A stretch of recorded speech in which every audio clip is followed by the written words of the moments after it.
வணக்கம் சவுக்கு மீடியா நேயர்களே. இன்றைய ஆசிலட்டியில் தமிழ்நாட்டில் நடந்த முக்கியமான அரசியல் மற்றும் சமூக நிகழ்வுகளை பற்றி விவாதிக்க இருக்கிறோம். வாருங்கள் சார். வணக்கம் சார். வணக்கம் ஆல்ரெடி. வணக்கம் நிதேஷ் சார். நேற்று ஆம்ஸ்ட்ராங் அவர்களுடைய அந்த கொலை வழக்கு உச்சநீதிமன்றத்தில் வந்துச்சு. இடைக்கால தடை விதித்ததாக செய்தி ஊடகங்கள்லாம் வந்துச்சு. என்ன சார், உண்மையா இல்லை வேற என்ன சார் நடந்துச்சுங்க? ஃபஸ்ட்டு ஒரிஜினலாக சென்னை உயர்நீதிமன்றம் ஆம்ஸ்ட்ராங் கொலை வழக்கை சிபிஐக்கு மாற்றி அந்த குற்றப்பத்திரிகையை ரத்து செய்திருந்தது. இந்த வழக்கு அக்டோபர் முதல் வாரத்தில் உச்சநீதிமன்றத்தில் அந்த கரூர் வழக்கு விசாரணைக்கு வந்த அதே நாளன்று இந்த வழக்கு விசாரணைக்கு வந்தது. அப்போது தமிழக அரசின் சார்பில் ஆஜரான மூத்த வழக்கறிஞர் திரு சித்தார்த்த லுத்ரா, சிபிஐக்கு மாற்றிக்கிங்க, ஆனால் இந்த குற்றப்பத்திரிகையை ரத்து செய்திருக்கிறாங்க, அதை மட்டும் நீங்கள் ஸ்டே பண்ணுங்கள் என்று சொன்னபோது உச்சநீதிமன்றம் சிபிஐக்கு மாற்றி அந்த உத்தரவு அப்படியே தொடரும், குற்றப்பத்திரிகை ரத்து செய்தது என்பதை நாங்கள் தடை விதிக்கிறோம் அப்படின்ட்டு உத்தரவு போட்டிருந்தாங்க. அதற்கு பிறகு ஆம்ஸ்ட்ராங் மனைவி திருமதி பொற்கொடி ஒரு இடையீட்டு மனு தாக்கல் செய்து அதுவும் நிலுவையில் இருந்தது. இந்த அடிப்படையில் நேற்று இந்த வழக்கு மீண்டும் விசாரணைக்கு வந்தபோது தமிழக அரசு அதற்குள் ரீகால் பெட்டிஷன் ஒன்று போட்டிருக்காங்க. ரீகால் பெட்டிஷன் என்னென்னா, ஏற்கனவே ஒத்துக்கிட்டாங்கல்ல சிபிஐ விசாரணைக்கு போட்டுன்றதை, அதை ரீகால் பண்ணுறதுக்கு ஒரு மனுவை தாக்கல் செய்து அந்த மனு விசாரணைக்கு வருகிறது. திருமதி பொற்கொடி அவர்கள் சார்பில் மூத்த வழக்கறிஞரும் ஓய்வு பெற்ற உயர்நீதிமன்ற நீதிபதியுமான திரு பசந்த் அவர்கள் வாதிட்டார். வழக்கு தொடங்கின உடனே பசந்த் அவர்கள் என்ன சொன்னார் என்றால், நீங்கள் அரசு தரப்பை வாதிட அனுமதிக்கக்கூடாது, நீதிமன்றம் சிபிஐ விசாரணை நடைபெற வேண்டும் என்று உத்தரவு போட்டிருக்கிறது, இவங்க அந்த உத்தரவை செயல்படுத்திட்டு எது வேண்டுமானாலும் இங்கே நீதிமன்றத்தில் சொல்லலாம், மாறாக அந்த உத்தரவை செயல்படுத்தவே இல்லை, அவங்கள நீங்கள் வாதிட அனுமதிக்கக்கூடாது அப்படின்னு சொல்லும்போது நீதிபதிகள் இல்லை அவங்க என்ன தான் சொல்கிறாங்கன்னு கேட்போம் என்று சொன்னதும் அவர் தமிழக அரசு சார்பில் ஆஜரான சித்தார்த்த லுத்ரா இல்லை, நான் இதை ஆர்கியூ பண்ணல, நான் இதை எதிர்த்திருக்கணும், அது என்னோடய தப்பு தான், சரியான கிரவுண்ட்ஸ் அடிப்படையில் உயர்நீதிமன்றம் இதை சிபிஐக்கு மாற்றவில்லை அப்படின்ட்டு இந்த ஐடென்டிஃபிகேஷன் பரேடு நடத்தலைன்றது ஒரு மெயின் கிரவுண்டாக மெட்ராஸ் ஹைகோர்ட் எடுத்துருந்துச்சு. ஐடென்டிஃபிகேஷன் பரேடு தேவையில்லை, ஏன்னா சிசிடிவி ஃபுட்டேஜ் இருக்குது அப்படின்ட்டு ஒரு 2 கிரவுண்டை சொன்னார். சொன்னதும் ஆம்ஸ்ட்ராங் மனைவி அவர்கள் தரப்பில் இந்த பசந்த் மற்றும் கீனோஸ் தரப்பில் அட்வொகேட்டு யோகேஷ் கண்ணா, அவங்க 2 பேரும் அப்ஜெக்ட் பண்ணாங்க. இது தப்புங்க, உங்கள் ஆர்டரை ஒபே பண்ணிருக்கணும், ஒபே பண்ணாமல் இது போல் இங்கே ஆர்கியூ பண்ணுறதுன்றதே தப்பு, இன்னொன்று இதில் பொலிட்டிக்கல் காரணங்கள்லாம் இருக்குது, அதெல்லாம் விசாரிக்கலைவங்க அப்படின்னு சொல்லும்போது நீதிபதிகள் நீங்கள் எதுவாக இருந்தாலும் எழுத்துப்பூர்வமான வாதங்களாக தாக்கல் செய்யுங்கள், நாங்கள் ஜனவரி 2வது வாரத்திற்கு இந்த வழக்கை 13 என்னமோ நினைக்கிறேன் 2வது வாரத்திற்கு வழக்கின் விசாரணையை தள்ளி வைக்கிறேன் அப்படின்ட்டு சொல்லியிருக்கிறாங்க. அப்புறம் அந்த வாதிடும்போது தமிழக அரசு சார்பில் சித்தார்த்த லுத்ரா சொல்லும்போது என்ன சொன்னார்னா, ஃபஸ்ட்டு சிபிஐ எங்களுக்கு ஒரு லெட்டர் எழுதினாங்க, நாங்கள் சார் நீங்கள் டாக்குமெண்ட்லாம் எடுத்துக்கங்கன்ட்டு 22/10/2025 அன்று நாங்கள் ஒரு லெட்டர் எழுதினோம், சிபிஐ டாக்குமெண்ட்டெல்லாம் எடுக்கவே இல்லை, அதனால தான் நாங்கள் ஹேண்ட் ஓவர் பண்ணல, எங்கள் மேலே தப்பு இல்லை அப்படின்னு சொல்லிட்டு சொன்னார். அதையும் அப்படியே பதிவு செய்து கொண்டார்கள். ஒரு சிபிஐ போன்ற ஒரு ஏஜென்சிக்கிட்ட டாக்குமெண்ட்டெல்லாம் நீங்கள் எடுத்துக்குங்கன்ட்டு சென்னை மாநகர காவல்துறை கடிதம் எழுதி 22/10 ஒரு மாதம் ஆகுதுல்ல, ஒரு மாதமாக சிபிஐ டாக்குமெண்ட்ஸை எடுக்காமல் இருப்பாங்களா? இதை உச்சநீதிமன்றத்தில் சொல்கிறாங்க. நீதிமன்றமும் ஏற்றுக்குச்சு, இப்போது ஸ்டே ஆகிடுச்சு, ஜனவரி 2வது வாரத்தில் இது வரும். அண்டு இது ஒரு பின்னடைவு போல் தோன்றலாம், உங்களுக்கும் ஐஸ்கிரீம் தப்பிச்சிட்டாரு அப்படி என்று எண்ணம் வரும். அதெல்லாம் தப்பிக்க முடியாது. ஃபஸ்ட்டு 2 தரப்பிலும் விரிவான வாதங்களை ஜனவரி மாதத்தில் எடுத்து வைப்பார்கள். நீதிமன்றம் ஏற்கனவே கொடுத்தது டெம்பரவரியாக ரிவைஸ் பண்ணாங்களே, அதே போல் இந்த தீர்ப்பையும் நீதிமன்றம் மறுபரிசீலனை செய்ய வாய்ப்பு இருக்கிறது. ஒருவேளை உச்சநீதிமன்றம் சிபிஐ இந்த வழக்கை விசாரிக்க வேண்டாம் என்று இறுதி தீர்ப்பு கொடுத்தாலும் இது சிபிஐ விசாரணைக்கு போகும். எப்படின்னு சொல்லுங்கள்? ஆட்சி மாற்றம் ஏற்படுகிறது, அரசு தானாக முன் கொடுக்கலாம்ல, மனுதாரரோட கோரிக்கையின் அடிப்படையில் நீதிமன்றம் உத்தரவு போட்டிருக்கு, அரசு முடிவு எடுக்கலாம்ல இந்த வழக்கு சிபிஐக்கு போகலான்னு. எடப்பாடி பழனிசாமி அவர்கள் கன்வின்ஸ்டு இந்த வழக்கில் என்ன நடந்திருக்குன்று முழு உண்மைகள் அவரோடு இருப்பவர்கள் அவரிடம் எடுத்துரைத்து விட்டார்கள். அதனால தான் 2-3 கூட்டங்களில் பேசும்போது நீ ஏன் கொடுக்கல இந்த கேஸை என்று சொன்னார். பொற்கொடி அவர்களும் போய் பார்த்துருக்குறாங்கல்ல, எடப்பாடி பழனிசாமியை சென்று சந்தித்திருக்கிறார்கள். அதனால் உச்சநீதிமன்றத்தில் என்ன தீர்ப்பு வந்தாலும் என்றைக்காக இருந்தாலும் இந்த வழக்கு சிபிஐக்கு போகுது.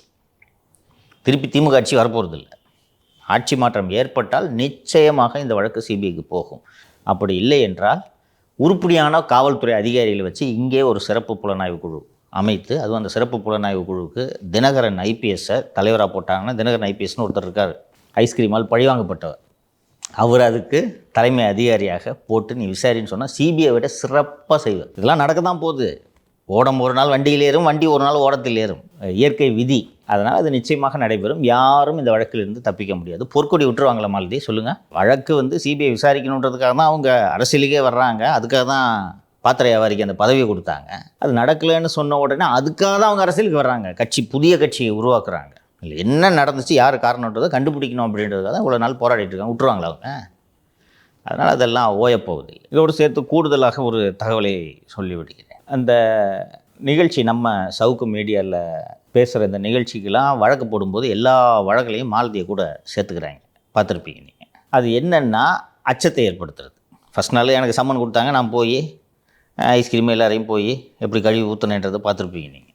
திருப்பி இவங்களுக்கு சம்மன் கொடுத்தாங்கன்னா நிலக்குலை வைக்கிறது. இந்த சத்யபிரதா சாஹூ மற்றும் சில ஐஏஎஸ் அதிகாரிகளெல்லாம் சேர்ந்து நடத்திய தங்க வேட்டை பற்றி ஏற்கனவே நம்ம நிகழ்ச்சியில் குறிப்பிட்டிருந்தோம். மொத்தம் 52 கிலோ என்னமோ கோல்டு.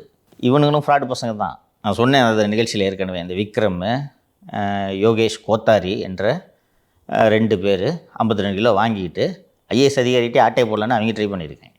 சரி, அவங்க ஏமாற்றி இருக்கிறார்கள் என்பது உண்மை என்று எடுத்துக்கொண்டாலும் நீங்கள் சட்டப்பூர்வமாக புகார் கொடுக்க முடியாது. உங்களால் லஞ்சம் வாங்கின பணத்தில் வாங்கின கோல்டு அது தூக்கிட்டு போயிட்டான். அது தெரிஞ்சு தான் எடுக்கிறான். எடுத்த உடனே ஐஸ்கிரீம் கிட்ட சொன்ன உடனே ஐஸ்கிரீமு தலைமைச் செயலாளரே சொல்கிறாரு எப்படியாவது வாங்கி தரணும் அப்படின்னு சொல்லி கூப்பிட்டு சட்டவிரோதமாக வச்சு 2 நாள் ஃப்ளவர் பஸார்லேயும் வேறு ஒரு ஸ்டேஷன்லேயும் வச்சு விசாரிக்கிறாங்க.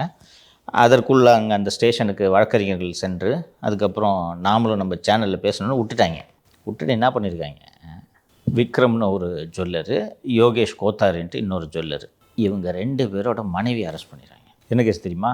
கொலை மிரட்டல். ஒன்று கொலை மிரட்டல், இன்னொன்று கஞ்சா கேஸ் வச்சு ரிமாண்ட் பண்ணிடுறாங்க. ரிமாண்டு பண்ணோடனே விக்ரம் ஒய்ஃபை ரிமாண்டு பண்ண உடனே 40 கிலோ தூக்கிட்டு போய் திருப்பி கொடுக்குறான். மீதி 12 கிலோவை கொடுத்துட்றேன் என்ற அடிப்படையில் ஜாமீன் வழங்கப்படுகிறது.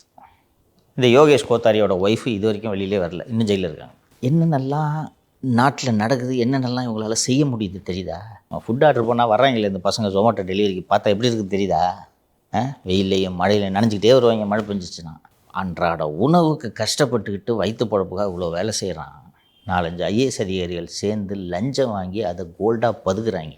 அதை முதலீடு பண்ணுறதுக்கு நகை வியாபாரம் பண்ணுறவங்கிட்ட கொடுக்குறாங்க. அவன் அதை ஏமாத்தின உடனே லஞ்சம் வாங்கின பணம் தானே என்னமோ உழைச்சி சம்பாதிச்ச காசு மாதிரி கோவம் வருது உங்களுக்கு.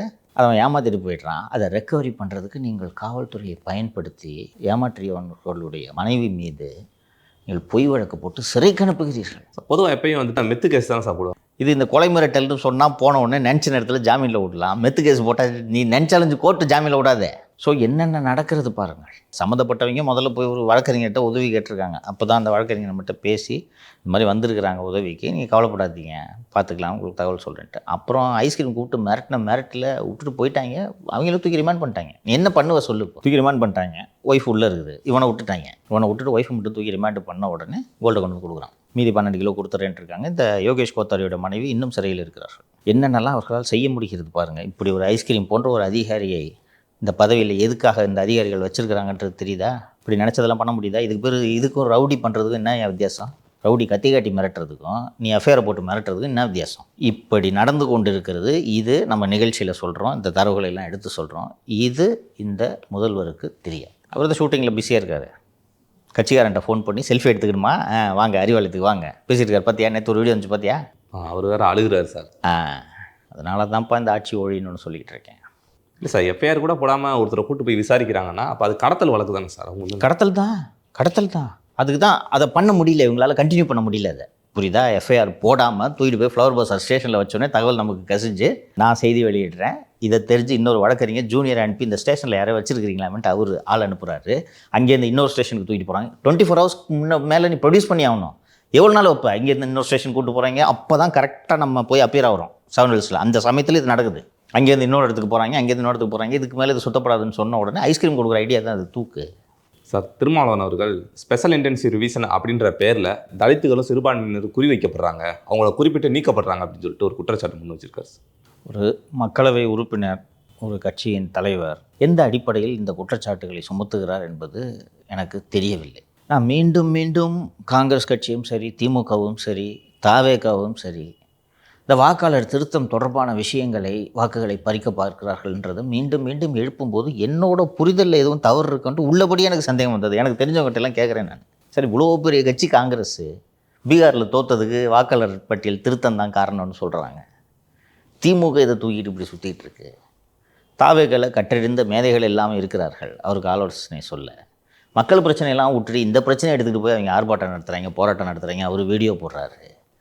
எப்படி சார் நீக்க முடியும் என்று கேட்கும்போது நான் பேசிய அத்தனை பேரும் பத்திரிகையாளர்கள், வழக்கறிஞர்கள், அதிகாரிகள் எல்லாருமே அப்படிலாம் நீக்க முடியாதுங்கன்னு சொல்கிறாரு. நான் ப்ராக்டிக்கலாகவே தெரியுது இல்லைப்பா, எடுத்துகிட்டு வரல இந்த ஃபார்மை, இருந்துச்சுன்னா இங்கே எடுத்து காமிச்சிருப்பேன். எனக்கு ஏற்கனவே ஓட்டு இருந்துச்சு, அந்த ஃபார்மை கொண்டு வந்து பழைய இதில் ஓட்டர் சைடில் ஃபோட்டோ இருக்கும், அந்த ஃபோட்டோவோட பிரிண்ட் பண்ணி கையில் கொடுத்துட்டு போயிடறாங்கப்பா. அதை ஃபில்லப் பண்ணி கொடுக்குறது மட்டும்தான்ப்பா அவன் வேலை. இப்போ எங்கள் வீட்டில் ஒரு அப்பார்ட்மெண்ட் பிளாகில் ஒரு 50 வீடு இருக்குன்னு வச்சுக்கோங்க. 50 வீட்டில் ஒரு 20 வீட்டுக்கு வரலன்னா அந்த அசோசியேஷனில் இருக்கணும் கேட்டுருவாங்க, சார் அந்த வீட்டுக்கு ஏன் சார் வரலன்னு அவங்களே கேட்டுருவாங்க. எப்படிப்பா நீக்க முடியும்? அதான் ஆன்லைனில் வேறு திறந்துட்டாங்களே. ஆன்லைனில் வேறு இருக்குது, அதில் இந்த சர்வர் பிரச்சனை, டெக்னிக்கல் இஷ்யூஸ்லாம் இருக்குன்றாங்க. நான் அதை ஏற்றுக்கிறேன்.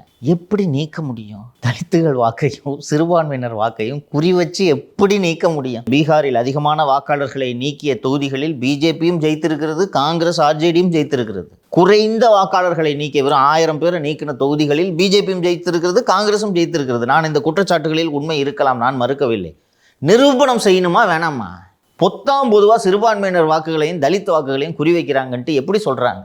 தமிழ்நாட்டில் இந்த வாக்காளர் திருத்த வேலையை செய்வது எந்த மாநிலத்தின் அரசு ஊழியர்கள்? தமிழ்நாடு அரசு ஊழியர்கள். தலித்துகள் வாக்கு, சிறுபான்மையினர் வாக்குகளை நம்பி தான் திமுக வாழ்ந்து நிற்குது. நீக்கிறது விட்டுருவாங்களே. பூத்துக்கு 10 பேரை போட்டு கூடவே பிஎல்ஓ கூடவே அனுப்புறீங்க. இன்னொன்று அந்த ஃபார்மெல்லாம் பிடிங்கி நீங்கள் கொடுக்குறீங்க. காசு பத்தலைன்னு அவங்கள ஸ்ட்ரைக் பண்ண தூண்டி விட்டு இப்போ ஏதோ ரைஸ் பண்ணியிருக்கிறாங்க. நல்ல விஷயம். எங்களுக்கு உழைக்கிறவங்களுக்கு கொஞ்சம் கூட பணம் கொடுக்கட்டும், நல்ல விஷயம். நீங்கள் தான் அவங்கள கண்ட்ரோல் வச்சுருக்கிறீங்க. உங்களை மீறி எப்படிங்க நீக்க முடியும்? நீங்கள் கூட்டணி கட்சியில் இருக்கிறாரு, எப்படி நீக்க முடியும்? விட்டுருவாங்களப்பா. மற்ற சமூகத்தினர் வாக்கு, இப்போ குறிப்பாக ஒரு பிராமண சமூகத்தினர் திக்காக இந்த நங்கநல்லூர் இது போன்ற இடத்துல இருக்காங்கன்னு வச்சுக்கோங்க, அங்கே ஒரு 200 ஓட்டு நீக்கிறாங்கன்னா சந்தோஷப்படுவாங்க திமுகறங்க. இப்போ ஒருத்தனும் போட மாட்டான் நீக்கிட்டோன்ட்டு. தலித்துகள் சிறுபான்மையினர் வாக்கு நீக்கினாங்கன்னா விடுவாங்களா? அப்போ எப்படி இந்த குற்றச்சாட்டை சொல்கிறீங்க? இதை விட இவர் இந்த புதுக்கட்சி ஆரம்பித்தவர் தாவேக்காவினருக்கு ஃபார்ம் கொடுக்கறது இல்லை. அது டீட்டெயிலாக பேசிட்டோம், அதனால் நான் கடந்து போகிறேன். எப்படிப்பா அடையாளம் கண்டுபிடிப்பாங்க? அதெல்லாம் சாத்தியமே இல்லை சார். ரோலை பார்த்துட்டு இந்த பையன் முடி ஒரு மாதிரி வெட்டியிருக்கான், கண்டிப்பாக நம்ம கட்சியை தான் தூக்க அவனை அப்படி பண்ணுவாங்களா? ஏன் இவங்கெல்லாம் பிடிச்சிக்கிட்டு ஒரு எதிரியை ஜெயிக்க முடியலன்னா இஷ்டத்துக்கு ஒரு காரணம் சொல்கிறது தோக்கிறதுக்குன்னு சொல்லுவாங்கல்ல, அது மாதிரி இவங்களை ஒன்றும் பண்ண முடியல. ஏன் வாக்காளர் திருத்தம் செய்கிறீங்கன்ட்டு கேள்வி எழுப்ப முடியல. அதனால் நீ வாக்காளர் திருத்தம் பண்ணுறதே இந்த வாக்குகளை நீக்கிறதுக்குன்றது எதுக்காவது கவலைப்படுறாங்களா பார்த்தியா பிஜேபி? பண்டி நடத்தி முடிச்சிட்டாங்களப்பா. எல்லோரும் சொல்வது நியூட்ரலாக இருக்கக்கூடிய அப்சர்வர்ஸு பீகார் ரிசல்ட்ஸை பற்றியும் சொல்கிறது என்னென்னா, இங்கே பாருங்கள், எலெக்ஷன் கமிஷன் ஃபேராக இருந்துச்சான்னு கேட்டிங்கன்னா இல்லை. பாரபட்சமற்ற முறையில் நடந்து கொண்டதா என்றால் இல்லை. தேர்தல் ஒருதலைபட்சமாக தேர்தல் ஆணையம் நடத்தியதா என்று கேட்டீர்கள் என்றால் ஆமாம். ஆனாலும் ஒரு வாக்காளரையும் வாக்குச்சாவடிக்கு தள்ளி சென்று ஜேடியு பிஜேபி கட்சிக்கு வாக்களியுங்கள் என்று தேர்தல் ஆணையம் கட்டாயப்படுத்தவில்லை. நீங்கள் அவர்களை மட்டும் ப்ளேம் பண்ணக்கூடாது. இந்த 10,000 ரூபாய் இந்த வங்கி கணக்கில் போட்டதுன்றதுலாம் அடாவடி, நாங்கள் ஒத்துக்கிறோம். ஆனால் நீங்கள் போய் தாமரையில் பட்டன் அமுக்குங்கன்றதை தேர்தல் ஆணையம் பண்ணலங்க. நீங்கள் சுய பரிசோதனை செய்யுங்கள்னு தான் நியூட்ரலாக இந்த எலெக்ஷனை பற்றி வந்திருக்கக்கூடிய அனாலிசிஸ்லாம் வருது. ஆனால் இவங்க ஒட்டு மொத்தமாக தேர்தல் ஆணையம்னு சொல்லிட்டு கம்முன்னு போய் உட்காந்துக்கிறாங்க. பஸ் இங்கே திமுக கண்கொத்தி பாம்பாக கூடவே சுட்டுகிறது அல்லவா? அதான் நான் அன்றைக்கி சொன்னேன்ல, பூத் ஏஜென்சிக்கு இன்ஸ்ட்ரக்ஷன், ஒரு ஓட்டு நம்ம ஓட்டு போகக்கூடாது பார்த்துக்குங்க. இன்னொன்று, இந்த ரிவைஸ்டு ரோல் டிசம்பர் மாதம் பப்ளிஷ் பண்ண போகிறாங்க. பப்ளிஷ் பண்ண பிறகு அப்பீல் ப்ராசஸ் இருக்குது, ஓகேவா? இங்கே இன்னும் 3-4 மாதம் டைம் இருக்குது எலெக்ஷனுக்கு. தென் ஒய் தே ஆர் டூயிங் திஸ்ன்றது எனக்கு சீரியஸ்லி புரியல.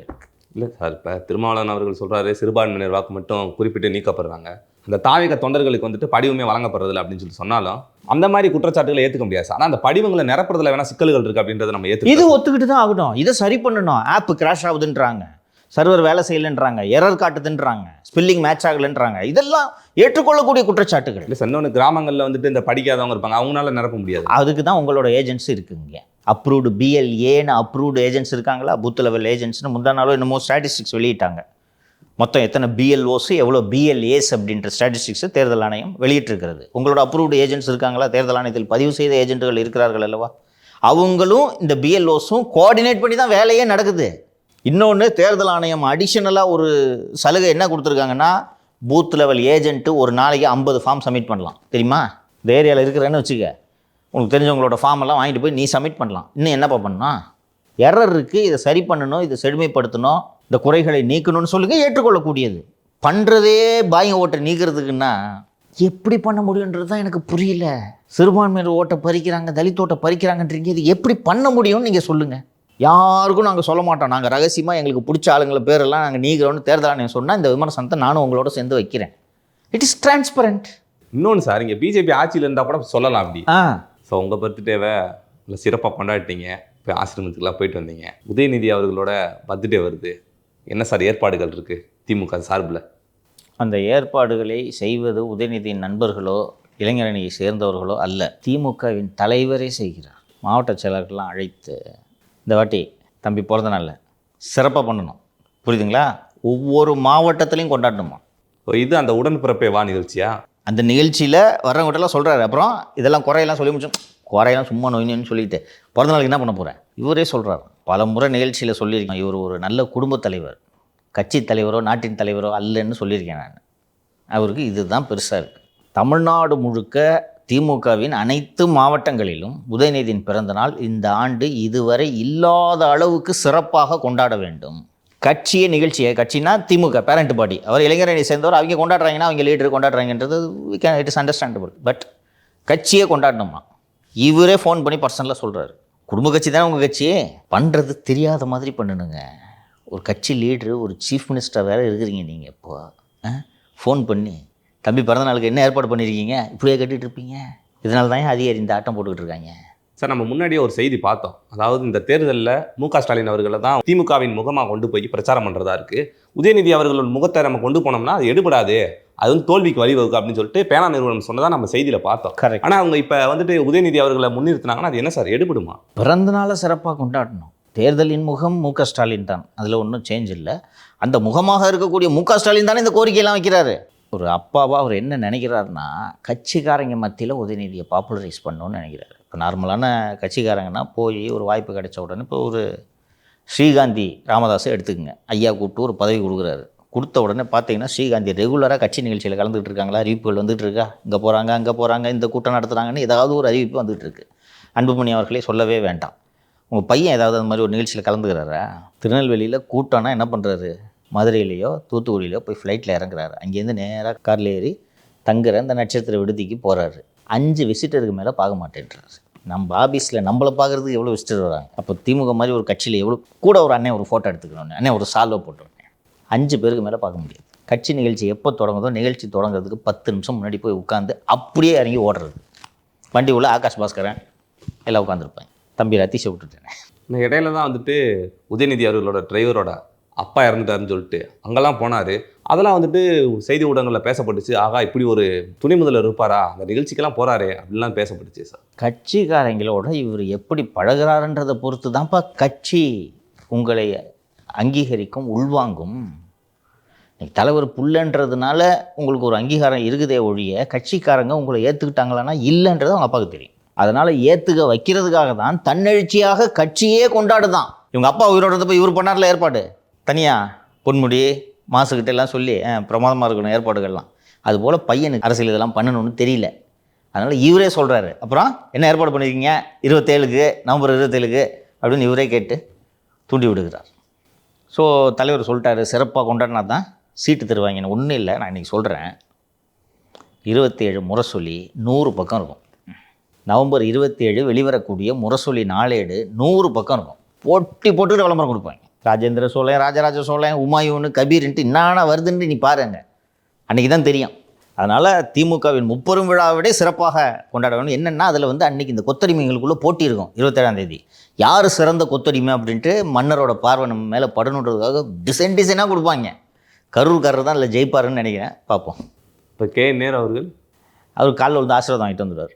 என் பிறந்த நாளுக்கும் ஆசீர்வாதம் பண்ணுங்கள், உங்கள் பிறந்த நாளுக்கு நான் ஆசீர்வாதம் வாங்குறேன். சார், நேற்று மோடி அவர்கள் கோவை வந்திருந்தார். எடப்பாடி பழனிசாமி அவர்கள் போய் வரவேற்றிருந்தார். ஏன் சார் தனியாக போய் பார்க்கல? இந்த முறை தமிழக விசிட்டில் யாருக்குமே தனிப்பட்ட முறையில் அப்பாயின்மெண்ட்டு கிடையாது, வெறும் லைனப்பு தான். ஆளுநர் நயினா நாகேந்திரன், திரு எடப்பாடி பழனிசாமி, வேலுமணி, வானதி, அண்ணாமலை ஆகியோருக்கு வெறும் லைனப்பு மட்டும்தான் அப்படின்றதில் முடிவெடுக்கப்பட்டிருக்குது. இவர்களும் எங்களுக்கு தனிப்பட்ட அப்பாயின்மெண்ட் வேண்டும் என்று கேட்கவில்லை.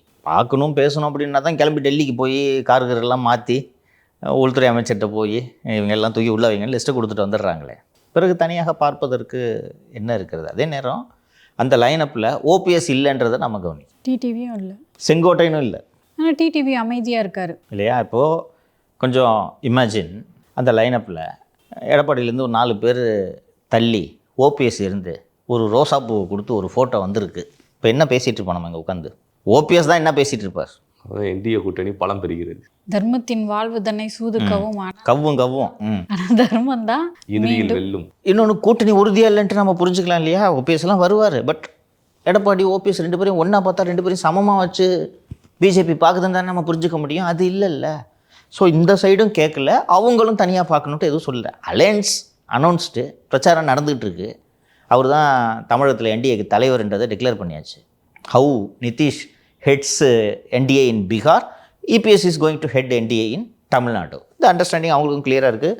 இன்றைக்கி பதவி வைக்கிறாரு நிதிஷ். ஓகேவா? கன்ஃபியூஷன் இல்லை அங்கே. அது மாதிரி இங்கேயும் கிளாரிட்டியோட கிளியராக இருக்கிறாங்க. சார், இப்போ திரு மோடி அவர்களுடைய வருகைக்கு காரணம் என்ன சார்? விவசாயிகளின் நலனை பாதுகாப்பது. நேற்று ஒரு ஊட்டினாரே, என்னப்பா? சின்ன வயசுலேருந்து எனக்கு தமிழ் கற்றுக்கொள்ள வேண்டும் என்ற ஆர்வம் என்னை விடு நான் எப்போ தூங்க விட சொன்னேன்? மாட்டேங்குது அப்படின்றது.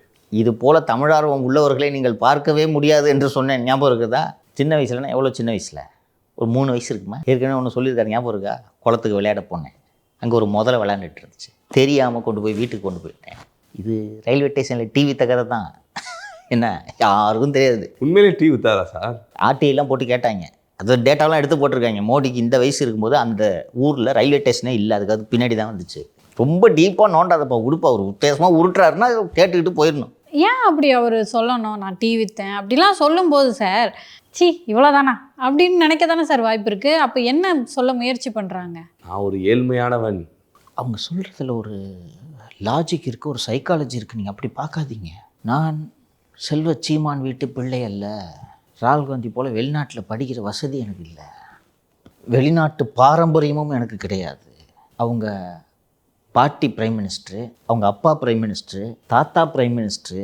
அவரும் நானும் ஒன்றும் இல்லைங்க. நீ யார்? நான் டீ விற்றுன்னு இருந்தேங்க ரயில்வே ஸ்டேஷனில். சரி, அப்புறம் ஏன்ப்பா டீ விற்கிறத விட்டுட்டு இங்கே ஏன்ப்பா வந்தேன்? உங்களுக்கெல்லாம் உழைக்கிறதுக்காக நான் வந்திருக்கிறேன். நான் டீ விற்றுட்டு இந்த இடத்துக்கு வந்திருக்கிறதுனால உங்கள் ஒவ்வொருத்தரோட கஷ்டம் எனக்கு தெரியும். அவங்களுக்கு எப்படி தெரியும் அந்த கஷ்டம்?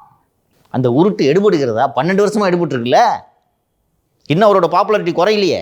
மோடி அவர்கள் சொல்லுவார்ல சார், ராகுல் காந்தி அவர்கள் வெளிநாட்டில் போய் படித்தாருன்னு சொல்லிட்டு, இவர் என்ன படித்தாருன்னு ஆர்டிஐ போடுங்கமே, கடைசி வரைக்கும் வராது, தனிப்பட்ட தகவல் தரப்படாதுன்னு சொல்லுவோம். இன்னும் ஒரு 15 வருஷம் கழிச்சாவது அந்த விஷயம் தெரியுமான்றது எனக்கு சந்தேகமாக தான் இருக்கிறது. இதுதான் இந்தியா. ஒரு நாட்டோட பிரதமர் படிச்சாரா இல்லையான்றது கடைசி வரைக்கும் நமக்கு தெரியும்.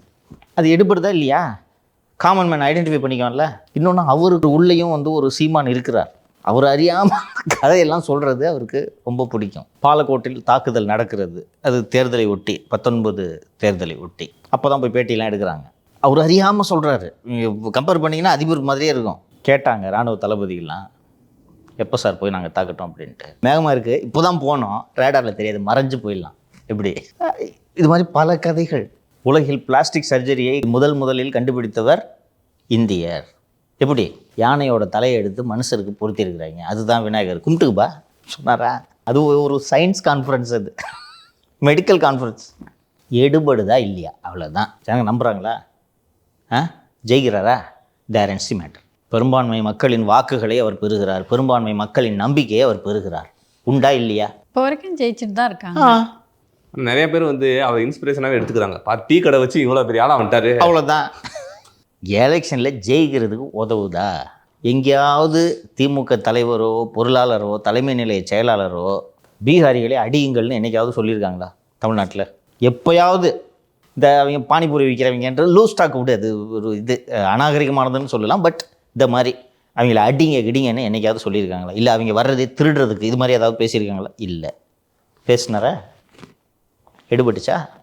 ஜெயிச்சிட்டாங்களா? முடிஞ்சுட்டு இங்கே சின்ன வயதிலேயே நான் தமிழை கற்றுக்கொள்ள வேண்டும் என்று நினைத்து கொண்டிருந்தேன். சரி, இப்போ தான் கற்றுக்கணும். யார் தடுத்தது? புரியுதா? இது எத்தனை இப்போ பிஜேபிக்காரன் நம்புவோம் முதல்ல இந்த விடு. அங்கே அந்த நிகழ்ச்சியில் ஒரு 2 குழந்தைங்க, பொம்பளை பிள்ளைங்க 2 பேர் இந்த இயற்கை விவசாயம் பற்றி ஏதோ ஒரு பேனர் அங்கே வச்சுக்கிட்டு அங்கே நின்றுருக்காங்க. அந்த பேனரை நான் பார்த்தேன். என் பாதுகாவலர்கள் உடனே இப்போ இந்த பேனரை எடுத்துகிட்டு வாங்க, அந்த பேனரில் என்ன எழுதியிருக்கோ அதை ஃபாலோ பண்ண போகிறேன். இது செட்டிங்னு தெரியாதா? பிரதமரோட நிகழ்ச்சியில் எஸ்பிஜி சானிடைஸ் பண்ணாமல் உள்ள பேனர் தூக்கிட்டு நின்றுவியா நீ? அவருக்கு இது பிடிக்குது, மக்களுக்கும் இது பிடிக்குது. அவ்வளோதானே? ஜெயிக்கிறதுக்கு போதாதா? இந்து பெண்களே காங்கிரஸ்க்கு வெற்றி பெற்றால் உங்கள் தாலியெல்லாம் எடுத்து இஸ்லாமியர்களிடம் கொடுத்து விடுவார்கள்ன்றது இது எதில் சேர்த்துக்கிறது? இதை ஃபஸ்ட்டு ஃபேஸில் ஜெயிக்கிறதுக்கு உதவுச்சா? அவ்வளோதான். சரி சார், நீங்கள் சொல்லியிருந்தீங்க அண்ணாமலை அவர்கள் வந்து தொடர்ந்து வந்து பாஜகவில் புறக்கணிக்கப்படுறாரு, போய் அவர்லாம் மோடி அவர்களை சந்திக்கிறதுக்குலாம் அனுமதி கொடுக்கல, அவர் போய் சந்திக்க மாட்டாருன்னு சொல்லியிருந்தீங்க. ஆனால் நேற்று போய் சந்திச்சாரே சார். அவரை சந்திக்க அனுமதி கொடுக்கல, சந்திக்க மாட்டார்ன்றதை நான் சொல்லலை. கட்சி அண்ணாமலையை ஓரங்கட்டிடுச்சுன்னு தான் நான் சொன்னேன். பிரதமரை வரவேற்க பிஜேபி சார்பில் ஒரு குழு அமைக்கப்படுகிறது. பிரதமர் கோவை வருவதால் கோவை பாஜகவை சேர்ந்தவர்களை கொண்ட ஒரு குழு அமைக்கப்படுகிறது. அந்த குழுவில் அண்ணாமலை இல்லை என்பதை தான் நான் சுட்டி காட்டியிருந்தேன். கட்சி கட்டினது தான். அண்ணாமலை தனிப்பட்ட முறையில் இந்த மாதிரிங்க அங்கே வந்து நான் நிற்கலைன்னா ரொம்ப மானபங்கமாயிடும், அசிங்கமாயிடும். ஏற்கனவே வாட்டி வந்தப்போ நான் ஏற்கனவே ஒப்புக்கொண்ட திருமண நிகழ்ச்சிகள் இருந்துச்சுன்னு உருட்டிட்டேன். ஒவ்வொரு வாட்டியும் திரும்பி முகூர்த்த நாள் வேறு இல்லை, அதனால் இங்கே பார்த்து பண்ணுங்கன்னு சொன்ன உடனே நிற்க வச்சுட்டாங்க. பிரதமர் வந்து அந்த லிஸ்ட் யார் யார் இப்போ பார்க்க வருது, அண்ணாமலை அவன் பேர் எடு, இப்படிலாம் பார்த்துட்டு இருப்பார். அவர் வந்தார், வந்து நின்ன உடனே தட்டி கொடுத்து அயன்மேன்னாரா? அவர் அயன்மேன் சொல்கிறது மட்டும் எப்படி சார் செய்தி ஊடகங்களில் வருது? இதுக்குன்னே அண்ணாமலை 18 பேர் கொண்ட மீடியா குழுவை வைத்திருக்கிறாரா இல்லையா? சமூக வலைதள குழுவை வைத்திருக்கிறாரா இல்லையா?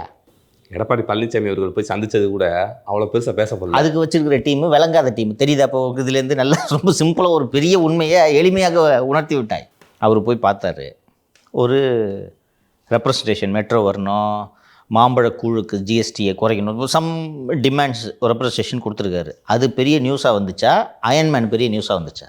அயன்மேன் தான் சார் பெருசாக வந்துச்சு. ரெண்டுமே பிஆர் ஒர்க்கு. மோடி அயன்மேனுன்னு அவர்கிட்ட சொன்னது டிவியில் பார்க்கும்போது உன் காதில் கேட்டுச்சா? இல்லை வெளியில் அங்கே அந்த ஏர்போர்ட்லேயே இருக்கிறவங்களுக்கு காதில் கேட்டிருக்குமா?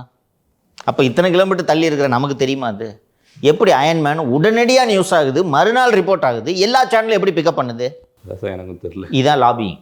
இதுக்கு ஒரு மெனக்கட்டு உட்காந்து லாபி பண்ணி காசுலாம் செலவு பண்ணி இந்த நியூஸை வர வைக்கணும். இப்படித்தான் ஊடகங்கள் கட்டமைத்த உருவமாக அண்ணாமலை இவ்வளவு நாள் இருந்து கொண்டார், இன்னும் இருக்கிறார். இதை பண்ணுறதுக்கு தானே பிரமாணியான ஒரு டீம் வச்சுருக்கிறாங்க. இதானே அவங்களுக்கு வேலை. பேசாமல் அண்ணாமலை அவர்கள்ட்ட இருக்க அந்த பிஆர் டீமை அப்படியே வாங்கி எடப்பாடி பழனிசாமி அப்படியாவது பண்ணியிருக்கணும் தம்பி. நீ சொல்கிற தமாஷ் இல்லை, சீரியஸ்லி அது பண்ணியிருந்தால் இன்னும் கொஞ்சம் பெட்டராக பண்ணுவாங்கன்னு தோணுது. எது இன்னைக்கு இம்பார்ட்டண்ட்டு? அந்த லட்சணத்தில் இருக்குது பிஆர் டீம். ஸோ நேற்று இபிஎஸ் அவர்கள் வந்து ஏதோ ஒரு துண்டிச்சீட்டெல்லாம் கொடுத்தாரு. என்ன சார் ரிக்வஸ்ட் வச்சுருக்காரு? ஜஸ்ட் ரொட்டீன்மா, கோவை மற்றும் மதுரைக்கு மெட்ரோவுக்கு ஏற்பாடு செய்யுங்கள், தமிழகம் சார்ந்த கோரிக்கைகள், அது மாதிரி ஏதோ ஒரு சின்ன டிமாண்ட்ஸை ப்ரெசென்ட் பண்ணியிருக்காரு. இல் டேக் கேர், அவ்வளோ தான். இட்ஸ் அ ரொட்டீன் மீட், ஒரு அரசியல் ரீதியான சந்திப்பு என்று இதை சொல்ல முடியாது. விவசாயிகளின் நலன், குறிப்பாக இயற்கை விவசாயத்துக்காக தான் தமிழகத்திற்கு வந்தார். வந்து அப்படி அந்த சின்ன வயசில் தமிழ் ஆர்வம் இருக்கிறத தமிழக மக்களுக்கு சொல்ல வேண்டும் என்பதற்காக வந்தார். அடிக்கடி வருவார், ஒன்றும் கவலைப்படுவார். These meetings will happen. 1-to-1 மீட்டிங்ஸ்லாம் தேவைப்பட்டால் அவங்க பண்ணுவாங்க. என்ன இருக்குது மாலதி பேசுகிறதுக்கு? 1-to-1 work is going on. ஏதாவது சொல்லணும்னு நினச்சாங்கன்னா எடப்பாடி கிட்ட பிரதமரால் கம்யூனிகேட் பண்ண முடியாதா? நேராக வந்து பார்த்து வாங்க ஜி, உட்காருங்க ஜி அப்படின்னு சொல்லி தான் கம்யூனிகேட் பண்ணுமா? Not necessary. ஆப்டிக்ஸுக்காக அது பண்ணுறது. ஓகேவா, பார்த்து 5 நிமிடம் பேசி கொண்டனர் அப்படின்றதுக்காக அந்த மீட்டு இப்போ நெசசரி இல்லைன்னு நினைக்கிறாங்க. இல்லை சார், ஊடகங்கள் வந்து அண்ணாமலை அவர்களுக்கு அந்த தர வெளிச்சம் நயனார் அவர்களுக்கு தரப்பட்டது இல்லை. ஏன்னா அவர் தான் வந்து தமிழ்நாட்டினோட பாஜக தலைவர். அப்படி இருக்கப்ப தொடர்ந்து வந்து நயனார் அவர்கள் ஊடகத்தாலும் சரி, அங்கே இருக்க பாஜக இருக்கக்கூடிய நிர்வாகிகளாலும் புறக்கணிக்கப்படுறது அது ஒரு பெரிய தாக்கத்தை ஏற்படுத்தும் இல்லை சார்? நிர்வாகிகளால் புறக்கணிக்கப்படுகிறார் என்பதை நான் ஏற்றுக்கொள்ள. அதாவது அண்ணாமலை அவர்களுடைய ஆதரவாளர்களால். அண்ணாமலை ஆதரவாளர்கள் இந்த டீம் இப்போ வார் ரூம்னு வச்சுக்கிட்டு கொஞ்சம் ஒரு 10-20 ஹேண்டில் வச்சுருக்கிறாங்கப்பா. இது போக மீடியாவில் ரெகுலராக காசு கொடுத்து அண்ணாமலை பற்றி எந்த நியூஸ் வந்தாலும் ஊதுணுன்ட்டு பாலிமரில் தினேஷ்னு ஒருத்தர் இருக்கிறாரு, நியூஸ் எடிட்டர். இது மாதிரி ஏபிபியில் ஒரு 2 பேரை வச்சுருக்கிறாரு. இது மாதிரி இவருக்குன்னு ஒவ்வொரு மீடியாவிலையும் ஆட்களை வைத்திருக்கிறார். நயனா நாகேந்திரனுக்கு அந்த கலை இன்னும் கைவசம் வரவில்லை என்பதை நான் வெளிப்படையாக சொல்கிறேன். கற்றுக்கொள்ள வேண்டும். இதெல்லாம் அரசியலில் இன்றைக்கி டிஜிட்டல் யுகத்தில் இது தேவை. இது செய்ய வேண்டும் ஒரு தலைவர். அவருக்கு இன்னும் அந்த லாவகம் கைகூடி வரவில்லை. ஏடிஎம்கேலேருந்து வந்த பொலிட்டிஷியனில் தெரியல. இன்னொன்று எல்லாருக்கும் வந்துடாது. மீடியாலேயே பொழப்புன்னு வாழ்கிறதுக்கு எனக்கு தெரிஞ்சு அவங்க அதில் கான்சென்ட்ரேட் பண்ணலன்னு நினைக்கிறேன் சார். பண்ணணும் மாலதி, பண்ணணும். நிதிஷ் சொன்ன மாதிரி எவ்வளோ பெரிய நியூஸ் ஆச்சு அயன்மேனு, ஒன்றும் இல்லாத மேட்ரு. இதுக்கு முன்னாடி 2 பேரை தட்டி கொடுத்தாரு. யார் 2 பேருப்பா? பிரதமர் இதே மாதிரி தமிழ்நாட்டில் வந்து தட்டி கொடுத்தது.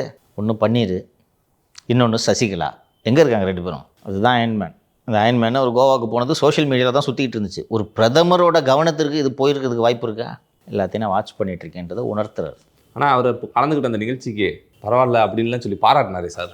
எல்லாம் பண்ணுவார். சுப்பிரமணிய சாமின்னு ஒருத்தர் இருக்கிறார் தெரியுமா? உனக்கு எல்லாம் இப்போ தெரியாது. 91 to 96 அந்த சுப்பிரமணிய சாமி தமிழக அரசியலில் தன்னோட ஒற்றை விரலில் கட்டி போட்டு வைத்திருந்தவர். திமுகலாம் ஓரம் கட்டிட்டு ஒத்த ஆளாக இருந்தாலும் வித்தை காட்டினார் தமிழ்நாட்டில். 13 மாத வாஜ்பாய் அரசு கவிழ்வதற்கு முழு காரணம் சுப்பிரமணிய சாமி. பாரதிய ஜனதாவில் இப்போது இருக்கிறார். அவர் ஒரு இன்டெலெக்சுவல், அவருக்கென்று சில ஃபாலோவர்ஸ் இருக்காங்க. ஹீஸ் அ ரியல் ஜீனியஸ், அதில் ஒன்றும் சந்தேகமே கிடையாது. படித்தது எக்கனாமிக்ஸு. ஒரு தேர்ந்த சீனியர் கவுன்சிலோட அழகாக ஆர்கியூ பண்ணுவார். கோர்ட்டில் நான் 2-3 முறை அவர் ஆர்கியூ பண்ணி பார்த்துருக்கேன். வெளிப்படையாக மோடியின் வெளியுறவு கொள்கை தோல்வி.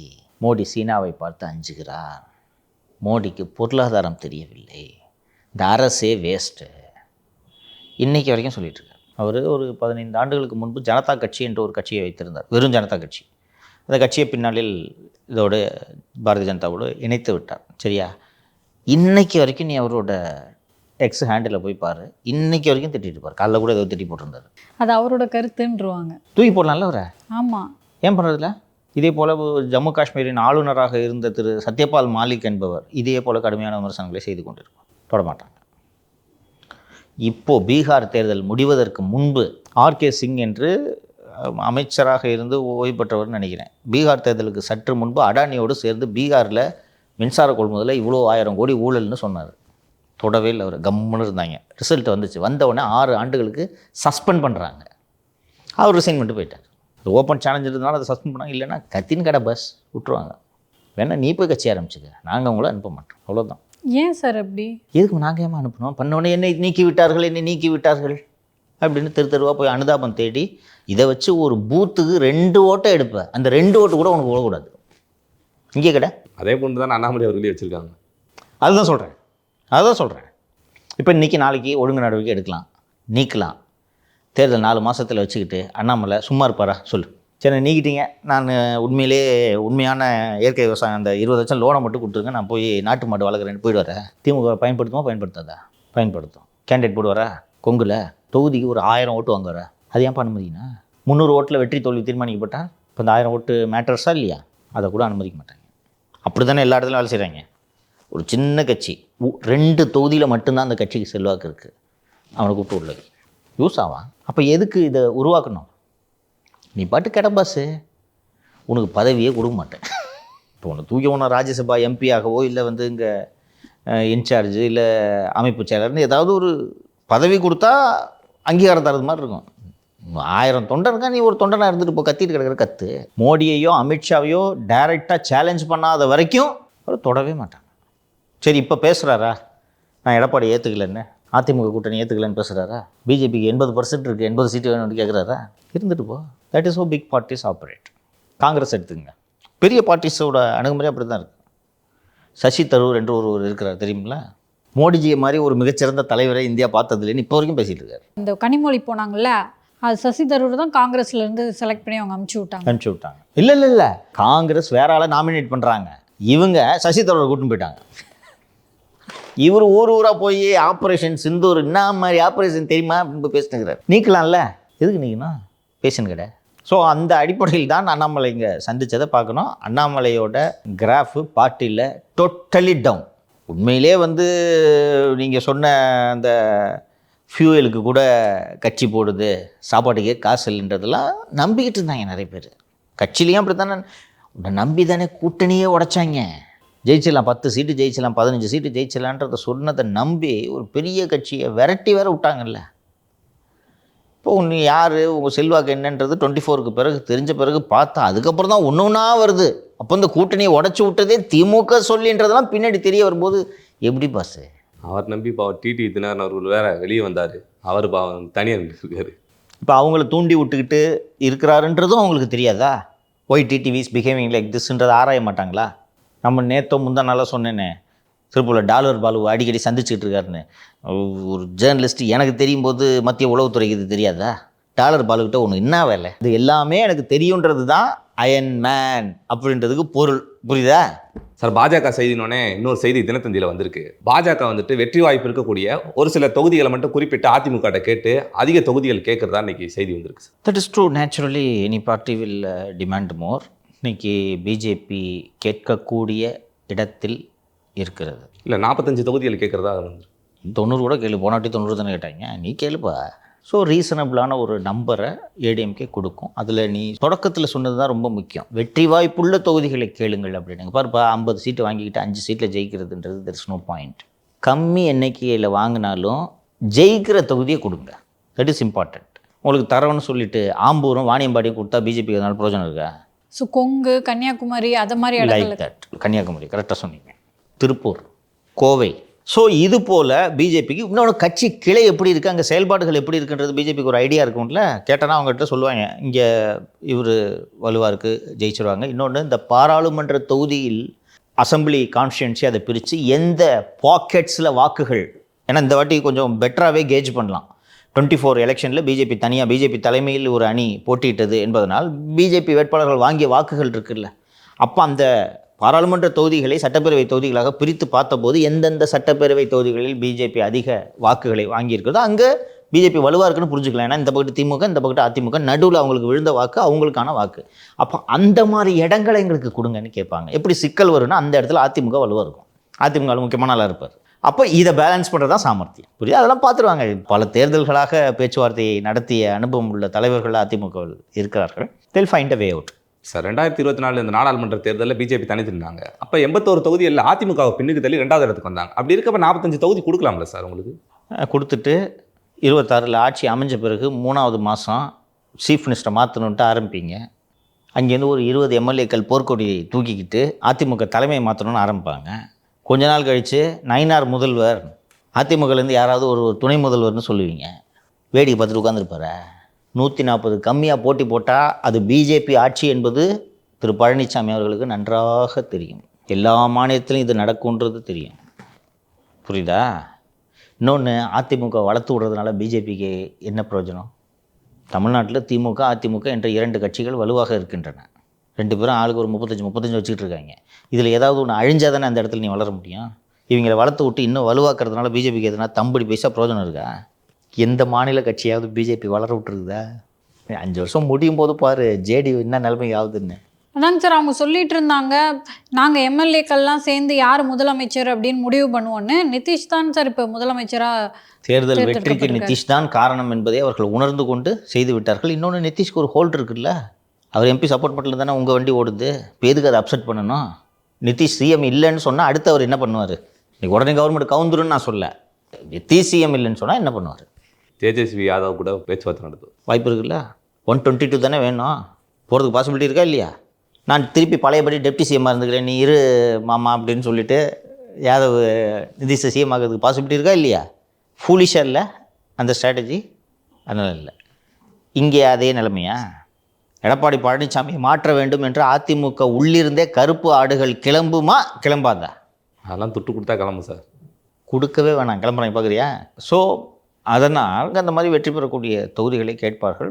140க்கு கம்மியாக 117க்கு மேலே ஏடிஎம்கே ஜெயிக்கணும். ஜெயிச்சா தான் அது ஏடிஎம்கே ஆட்சி. 116 ஜெயித்தாலும் அது பிஜேபி ஆட்சி.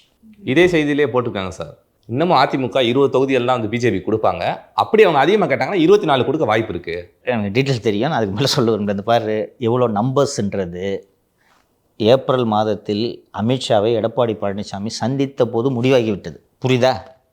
அப்போவே முடிவாயிடுச்சு. சும்மா பேசுவாங்க, அப்போவே நம்பர்ஸ் முடிவாயிடுச்சு. ஏன்னா கூட்டணிக்கு வரேன்னு சொன்ன பிறகு 80 சீட்டு கொடுங்கன்ட்டு லாஸ்ட் மினிட்ல வந்து சொன்னாங்கன்னா அது செட் ஆகுமா? அதனால் அப்போவே அதெல்லாம் பேசியாச்சு.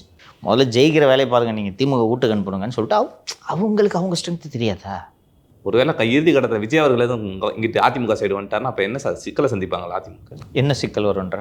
இப்போ இவங்களுக்கு ஒரு 25 கொடுக்குறாங்க, எப்படியும் தாவேக்க குறைஞ்சது எங்களுக்கு 80-90 வேணுண்டுவாங்க. ஏன் 120 கேட்கல?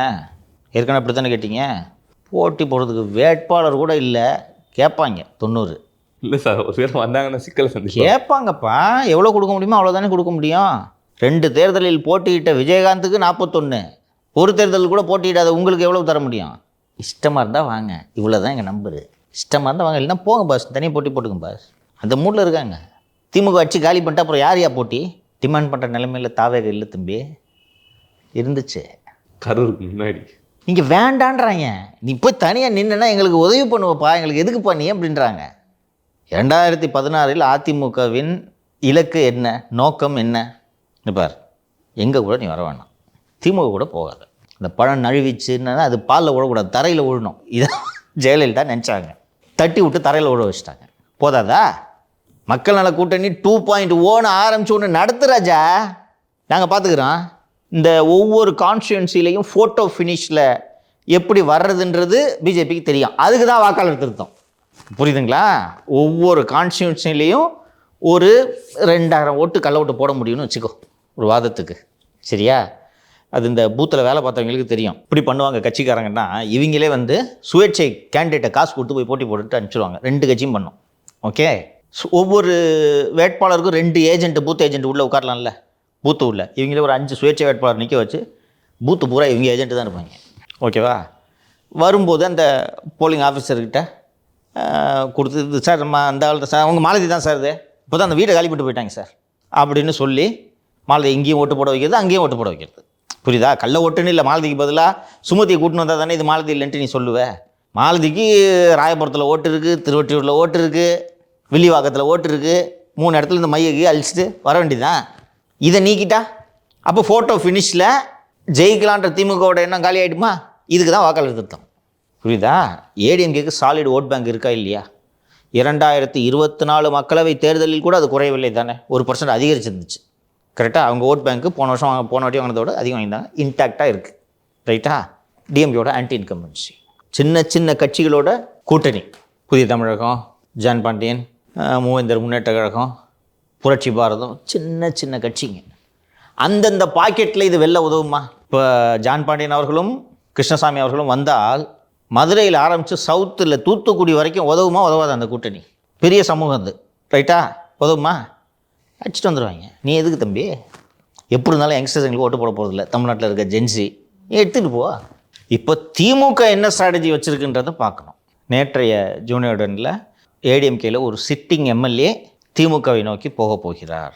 சென்னையில் 2-3 வாட்டி ரவுண்டு டிஸ்கஷன் நடத்திட்டார்னு நேற்று ஒரு செய்தி வந்திருந்தது. தொடர்ந்து அதிமுகவில் இருக்கக்கூடிய முன்னாள் தலைவர்கள், இந்நாள் தலைவர்களும் திமுகவை நோக்கி வருகிறார்கள் என்ற ஒரு பிம்பத்தை கட்டமைப்பது. பேனா நிறுவனம் ஊடக ஆசிரியர்கள், அதிபர்கள் எல்லாம் தொடர்பு கொண்டு வைக்கக்கூடிய கோரிக்கை, வேண்டுகோள் அல்லது உத்தரவு, அதிமுக பலவீனமாக இருக்கிறது என்று தொடர்ந்து செய்தியை போடுங்கள். நல்ல செய்தியோ கெட்ட செய்தியோ எடப்பாடி பழனிசாமியை பற்றி நியூஸ் வரக்கூடாது. விஜய் தனியாக போய்டுவார். ஜெயிக்கிற நிலைமையில ஏடிஎம்கே இல்லை. இப்போ வாக்காளனுக்கு ஏன்பா வேணாம் பண்ணிட்டு இந்த பக்கத்து நீ போயிடக்கூடாது, வீக்குங்க அச்சன் இருக்காங்க. இது பாருங்கள், செங்கோட்டை போயிட்டார். அநேகமாக அடுத்த மாதம் முதல் வாரத்திற்குள், நான் ஜனவரியில் தான் போய் அந்த அரசியல் ஞானி திமுகவில் போய் சேருவார்னு சொல்லியிருந்தேன். அதுக்கு முன்னாடியே போய் சேரணும்னு மனோஜ் பாண்டியன் மூலமாக திமுக அழுத்தம் கொடுத்து கொண்டு இருக்கு. மனோஜ் பாண்டியன் போனது பெரிய தாக்கத்தை ஏற்படுத்தலை. ஓகேவா? அன்றைக்கி ஒரு நாள் நியூஸோட முடிஞ்சு போச்சு. மைத்ரேயன் போனதும் ஒரு பெரிய தாக்கத்தை ஏற்படுத்தலை. அவர் ஏதோ கல்வியாளர் குழுவில் எல்லாம் போட்டிருக்காங்க அவர், அதுவும் பெரிய தாக்கத்தை ஏற்படுத்தலை. பன்னீர் போனால் தாக்கத்தை ஏற்படுத்தும்னு நம்புகிறாங்க. அது போக பன்னீர் ஆதரவாளர்கள்னு கொஞ்சம் பேர் போவாங்க இல்லையா? இதுக்கெல்லாம் சார் வைத்திலிங்கம் அவர்கள் அதிமுகவில் சேரதா இருந்துச்சு, அதான் அவரே மறுப்பு தெரிவிச்சிட்டாரு சார். அதுக்கெல்லாம் மறுப்பு தெரிவிச்சிட்டாரு. 2 பக்கமும் எடுக்கிறாங்க. இப்போ வைத்திலிங்கம் ஆமான்ட்டு சொல்லியிருந்தாலோ இல்லை அமைதியாக இருந்தாலோ ஏடிஎம்கே ஸ்ட்ரெங்தன் ஆகிறது மாதிரி இருக்கும்ல. இப்போ அவர் மறுப்பு தெரிவித்தோன்னே இன்னும் அதிமுக பலவீனமாக இருக்குது. தனியாக இருக்கக்கூடிய, உடல்நிலை சரியில்லாமல் இருக்கக்கூடிய வைத்திலிங்கம் கூட அதிமுகவுக்கு செல்வதற்கு தயாராக இல்லை. செங்கோட்டையன் ஒரு பக்கம் கலக குரலை எழுப்பியிருக்கிறார். எடப்பாடி பழனிசாமி தலைமையை ஏற்றுக்கொள்ள அங்கே யாரும் தயாராக இல்லை. கட்சிக்குள் கலகம் ஏற்பட்டிருக்கிறது. ஏடிஎம்கேல இருக்கக்கூடிய சில முக்கியமான தலைவர்கள் நேரடியாக பிஜேபியோடு பேசி கொண்டிருக்கிறார்கள். தலைமையை மாற்றுங்கள் என்று பிஜேபியிடம் கோரிக்கை வைத்திருக்கிறார்கள். இப்படி தொடர்ந்து அதிமுக பற்றி மோசமான, தவறான, அதிமுக குழப்பத்தில் இருக்கிறது என்ற சித்திரத்தை தொடர்ந்து உருவாக்கி வருவதால் எளிதாக நாம் இந்த தேர்தலில் வெற்றி பெற்று விடலாம் என்று திமுக தலைமை கருதுகிறது. விஜய் ஆல்மோஸ்ட் ஷியோர் விஜய் தனியாக போய்விடுவார். கூட்டணி கட்சிகள் இவங்கெல்லாம் போயிடுவாங்கன்றது பிஜே இவங்களுக்கும் தெரியும், டிஎம்கேக்கும். தேமுதிக போய்டுன்றது தெரியும். கிருஷ்ணசாமியான ஜான் பாண்டியன் அங்கிட்டு போயிடுவாங்க அப்படின்றது தெரியும்.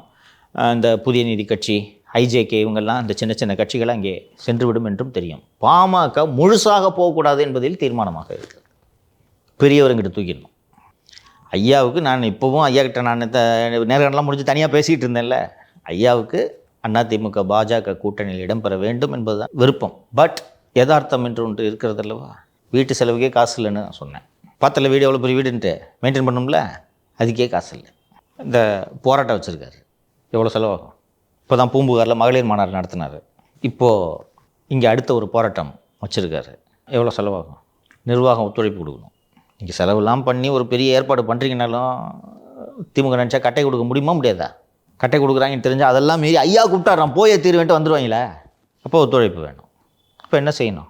இதற்கெல்லாம் பாலமாகத்தான் அங்கே ஒரு தந்தை மகன் GKM குமரன் மற்றும் GK மணி ஆகியோர் இருக்கிறார்கள். ரொம்ப க்ளோஸு மணி திமுக கூட. ஸோ அதை உடைக்கணுன்ட்டு திமுக நினைக்குது. இதெல்லாம் தாண்டி பட்டு இந்த கூட்டணி கட்சிகள் போகிறாங்களோ போலியோ, அதிமுகவுக்குன்னு வலுவான வாக்கு வங்கி ஒன்று இருக்குல்ல, அது ஒழுந்துடக்கூடாது அவங்களுக்கு. பன்னீரெல்லாம் வச்சு தேர்தல் ஆணையத்தில் புகார் கொடுத்து ரெட்டலையை முடக்கலான்லாம் பார்த்தாங்க. அது இனிமேல் பிஜேபி அவங்க கூட இருக்கிறதுனால அது நடக்காது இனிமேல். ரைட்டா? அப்போது அங்கே இருக்க கட்சியிலேயே வலுவான கட்சி பிஜேபி. ஸோ 26 சட்டப்பேரவை தேர்தல் பிஜேபி வெர்சஸ் டிஎம்கே. ஏடிஎம்கே பிக்சர்லேயே இல்லை. தமிழ்நாட்டில் அதிகமாக இருக்கக்கூடிய பிஜேபி எதிர்ப்பு உணர்வின் காரணமாக 2019 மற்றும் 2024 போல 26 மாபெரும் வெற்றி நாம் பெறப்போகிறோம். கேட்குறதுக்கே நல்லா இருக்கே. ஸ்ட்ராட்டஜைஸ் பண்ணுமாலது தோத்துட்டு விட்டுற முடியாது. நேற்று வெளிப்படையாக இவங்க இந்த மோடிக்கு கருப்பு கொடி காட்டுறதோ எந்த வேலையும் பண்ணல. பயம், பிடிச்சி உள்ளே போட்டுருவாங்கன்னு பயம் இருக்குது. அதனால் எதுவும் பண்ணல. இந்த அமைப்புகள் ஏதோ ஒரு அமைப்பை தூண்டி விட்டு போராட்டம் நடத்துகிறாங்க. ஞாபகம் இருக்கா? ஏதோ ஒரு அமைப்பு, பொதுநல அமைப்போ இந்த ஒரு பகுத்தறிவு அமைப்போ ஏதோ ஒரு அமைப்பு வந்து போராட்டம் நடத்தி கைதானார்கள். திமுக கொடி தான் தூக்கி வந்தாங்க. திமுக விசிக கொடி. ஏதோ ஒரு அமைப்பு பேரில் இவங்க தான் ஆர்கனைஸ் பண்ணுறாங்க. நேற்று வானதி அவர்கள் பேசும்போது பிரதமர் வர்றாருன்ட்டு நீங்கள் இந்த மாதிரி அமைப்புகளை தூண்டி விட்டு போராட்டம் நடத்துகிறீங்க, முதல்வர் MK ஸ்டாலின் போகிற இடத்துலலாம் நாங்கள் கருப்பு கொடி காட்டுவோம் அப்படின்னு சொன்னாங்க. Vanathi actually fell in a trap. இதைத்தான் திமுக விரும்புது. Election is between DMK and BJP. Actually நல்ல ஸ்ட்ராட்டஜி. மைனாரிட்டி ஓட்டு கன்சாலிடேட் ஆகுமா? இயல்பாகவே தமிழகத்தில் இருக்கக்கூடிய அந்த பிஜேபி எதிர்ப்பு உணர்வு நமக்கு உதவும். ஆனால் அந்த இயல்பான பிஜேபி எதிர்ப்பு உணர்வுலாம் பெருசாக இல்லை. ஏன்னா இது மக்களவை தேர்தல் அல்ல. திமுக எதிர்ப்பு உணர்வு வேணால் இயல்பாக இருக்குது, நிறைய இருக்குதுங்க. அதுவும் நீங்கள் ஆட்சி பண்ண அழகில் பிஜேபி கெட்டவங்கன்ற ஒரு விஷயத்தையே நீர்த்து போக வச்சிட்டீங்க. அவங்க பரவாயில்லப்பா, ஒன்றும் இல்லை. நான் சிம்பிளாக சொல்கிறேன் மாலதி, நம்ம சேனல் மட்டும்தான் பேசினோம். 24 தேர்தலுக்கு முன்னாடி எடப்பாடி பழனிசாமி சட்டப்பேரவையில் இஸ்லாமியர்கள் விடுதலை, நீண்ட நாள் சிறைவாசிகளாக இருக்கக்கூடிய இஸ்லாமியர் விடுதலை என்னாச்சுன்னு அவர் பேசினாருன்றதுனால பரோலில் அனுப்பிச்சிங்க. நீங்கள் லாங் லீவ் கொடுத்து அனுப்பிச்சிங்க. கிட்டத்தட்ட பெயில் மாதிரின்னு வச்சிங்க. இன்றைக்கி யாருக்கும் தெரியாமல் சத்தம் படாமல் தூக்கி எல்லாரையும் உள்ளே அனுப்பிச்சிட்டிங்களா? அந்த இஸ்லாமியர் குடும்பத்தை சேர்ந்தவர் திமுகவுக்கு வாக்களிக்க அவருக்கு மனது வருமா? பிஜேபி இருந்தாலும் பரவாயில்ல, இருந்தாலும் சிஎம் ஆனாலும் நம்மளை விடுதலை பண்ணுறதுக்கு வாய்ப்பு இருக்குது. அசம்பிளியில் பேசியிருக்காரு. நினைப்பாங்களா? நினைக்க மாட்டாங்க. அப்படி சிறுபான்மை சமூகத்தை சேர்ந்தவர்களே பிஜேபி இருந்தாலும் பரவாயில்லன்னு ஓட்டு போடுற லட்சணத்தில் தான் நீங்கள் ஆட்சி பண்ணியிருக்கீங்க. ஆனால் கான்செப்ட் லெவலில் தியரிட்டிக்கலாக பார்த்தா அவங்க நம்புகிறாங்க திஸ் வில் ஒர்க்குன்னு. தமிழ்நாட்டில் பிஜேபி எதிர்ப்பு வாக்குகள் எப்போதும் அதிகம். இதை எடப்பாடியும் நன்றாக புரிந்து கொண்டதால் தான் கூட்டணி ஆட்சி என்று சொன்ன வேகத்தில் மறுத்தார். அதிமுக ஆட்சி இது, பிஜேபி துணை நிற்கிறது. கூட்டணி ஆட்சி நீ ஒத்துக்கிட்டாலே அது பிஜேபி ஆட்சியா? பிஜேபி வர்சஸ் டிஎம்கேன்னு நிறுத்தும்போது பிஜேபி அமைச்சரவையிலே பங்கு பெறுதுன்னா அது பிஜேபி ஆட்சி. பிஜேபி ஆட்சி வருவது தமிழக மக்களுக்கு ஓப்பானதாக இருக்காது. அதை புரிஞ்சுக்கிட்டு தான் அவங்க தெளிவுபடுத்துகிறாங்க. இப்போவும் சொல்லிட்டு இருக்காங்களா, சிறுபான்மை மக்களுக்கு அதிமுக எப்போதும் அரணாக இருக்கும்னு இன்றைக்கி வரைக்கும் பேசிகிட்டு இருக்காங்களா? அந்த ஐடென்டிட்டியை மெயின்டைன் பண்ணணும்னு நினைக்கிறாங்க. இப்போ கூட்டணி வச்சுட்டாங்கப்பா, சரியா? எங்ககிட்டயும் ராஜ்யசபா எம்பிலாம் இருக்காங்க, ஒரு 2 மந்திரி பதவி கொடுங்களேன்ட்டு கேட்கலாம்ல ஏடிஎம்கே. இவங்களும் ஒரு 2 MOS கொடுக்க மாட்டாங்களா? அந்த தப்பு செய்ய மாட்டாங்க. அவர்களோடு சென்று அடையாளப்படுத்தப்பட்டு விடக்கூடாது என்பதில் கட்சி கவனமாக இருக்கும், தலைமை கவனமாக இருக்கும். புரியுதா? ஆனால் திமுக இந்த ஐடியாவில் இருக்கிறாங்க. அதனால தான் ஆக்சுவலி இது இந்த மெட்ரோ சின்ன விஷயம். மதுரை அண்ட் கோயம்புத்தூருக்கு மெட்ரோ இல்லைன்ற லெட்ரு 14ஆம் தேதியே வந்துருச்சு. நீங்கள் திடீர்னு வெகுண்டெழுந்து ஓரவஞ்சனை செய்கிறது, பாரபட்சம் காட்டுகிறது. அவங்க கொடுக்கலன்னா என்ன, நாங்களே மெட்ரோ கொண்டு வருவோம் அப்படின்னு சொல்லிட்டாரு. எப்பப்போ கொண்டு வர போகிறாங்க? எங்கே காசு இருக்குது? அதான் கேட்குறேன். இருக்க காசெல்லாம் போய் நீ 1000 ரூபாய் வந்து பேங்க் அக்கௌண்ட்டில் போட்டு விட்டுட்டீங்கன்னா அந்த உட்கட்டமைப்புக்கு எப்படி செலவு செய்வீர்கள்? வயபிலிட்டி பார்க்குறாங்கப்பா ஃபஸ்ட்டு. இதில் ரொம்ப அடிப்படையாக அரசியலெல்லாம் தாண்டி பார்க்கணுன்னா எந்த இடத்துல மெட்ரோ அதிக அளவில் வெற்றி பெறுகிறது, பயன்படுகிறது என்று கேட்டால் கனெக்டிவிட்டி இல்லை. 1. 2, கனெக்டிவிட்டி இருந்தாலும் இன்ச்சாக ஊர்ந்து போகும் வண்டி. பெங்களூரை ஒரு சிறந்த உதாரணமாக சொல்லிக்கொள்ளலாம். எந்த நாளில் நீங்கள் கிளம்புனீங்கனாலும் 8 கிலோமீட்டர் ஸ்பீடுக்கு மேலே நீ ஆவரேஜாக சிட்டிக்குள்ளே போக முடியாது. 8ன்றது நான் சொல்கிறது ரொம்ப அதிகம்.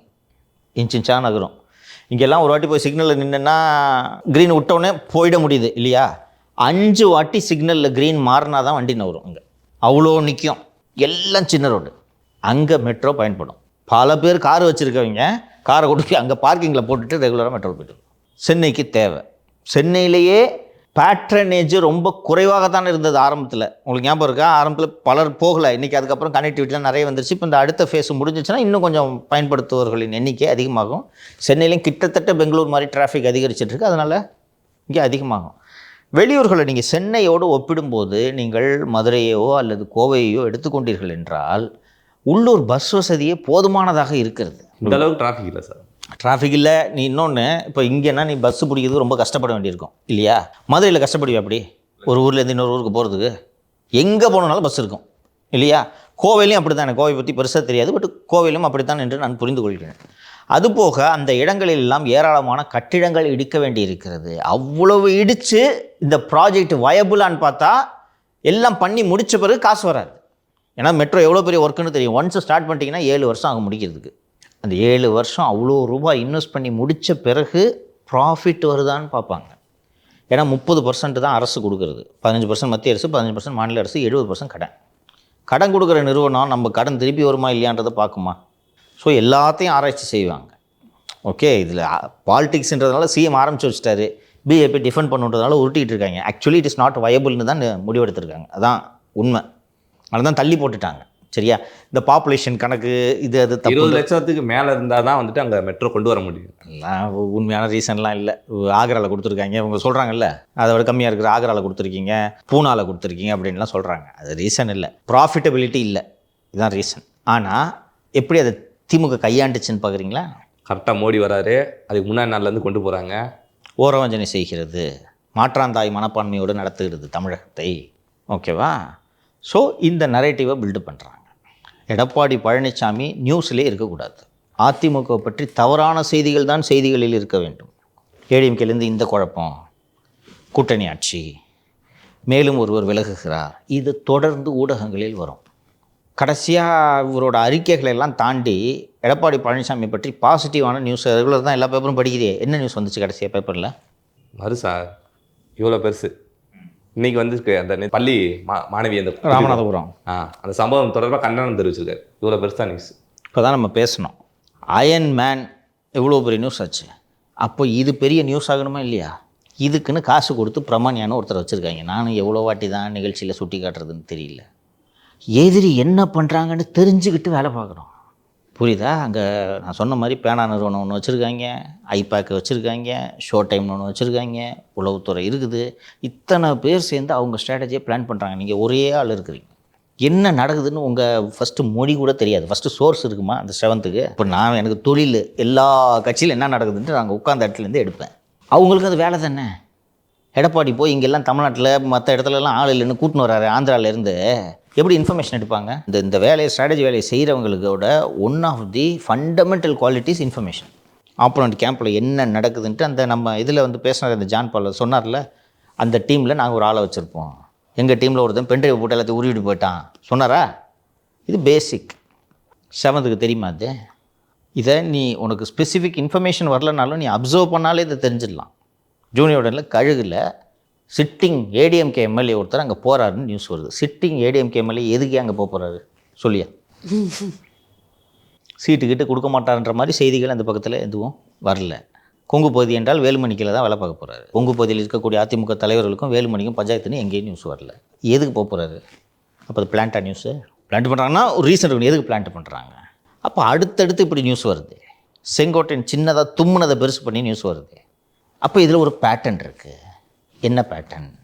ஓவராலாக எல்லாத்தையும் தொகுத்து பார்த்தோன்னா to portray ADMK in bad light. AIADMK பலவீனமாக இருக்கிறது, பிஜேபியின் தயவில் இருக்குது. ஆட்சி மாற்றம் ஏற்பட்டாலும் அது பிஜேபி ஆட்சி, அதிமுக ஆட்சி அல்ல. எடப்பாடி வலுவாக இல்லை. எடப்பாடி பலவீனமான தலைவர். அவர் தலைமையை அதிமுகவில் இருப்பவர்கள் ஏற்றுக்கொள்ளவில்லை.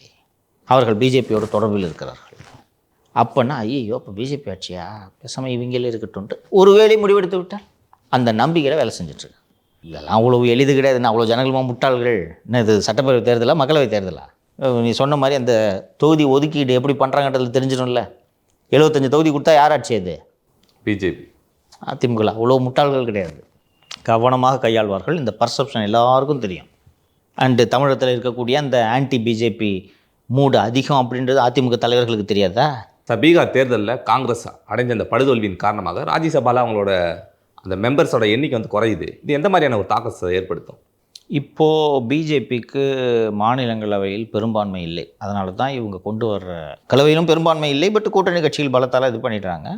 பட் பல மசோதாக்களை மாநிலங்களவையில் தடுத்து நிறுத்த எதிர்க்கட்சிகளால் முடிகிறது. காங்கிரஸ் மட்டும் இல்லை என்றாலும் கூட்டணி கட்சிகளோடலாம் சேர்ந்து அவர்களால் தடுத்து நிறுத்த முடிகிறது. இப்போ இந்த பீகாரில் ஒரு 30 எம்எல்ஏ ஜெயிச்சிருக்காங்கன்னு வச்சுங்களேன், 63 நின்னாங்க, ஒரு 30-35 ஜெயிச்சிருந்தாங்கன்னா ஒரு ராஜ்யசபா எம்பி இங்கேருந்து வந்திருக்கும்.